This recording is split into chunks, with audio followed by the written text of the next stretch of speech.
Hello and welcome back to our channel. So today in this video we are going to talk about how to buy Spotify premium account. So without further ado, let's get straight into the video.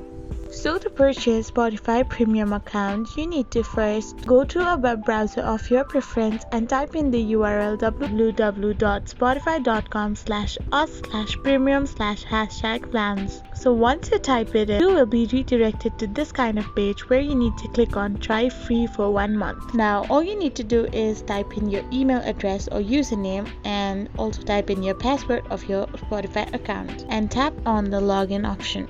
So as you do so, you will be redirected to this kind of page where you need to simply type in your street name, your town or city address, and choose the state where you are residing. So after filling in these three credentials, you need to now enter the valid zip code of the state.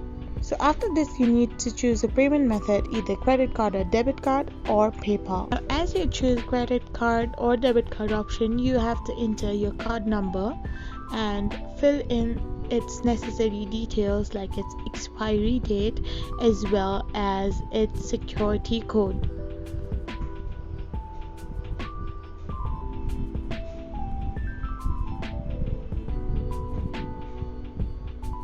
So now you need to click on the buy now option and you are all done. Now you can go back on your Spotify account and click on the settings option. So once you click on settings option, you can see your account as premium plan. So once you tap it open, you can see that your premium plan is activated. I hope this video was helpful, so don't forget to hit that subscribe button and do give us a thumbs up. Thank you for watching.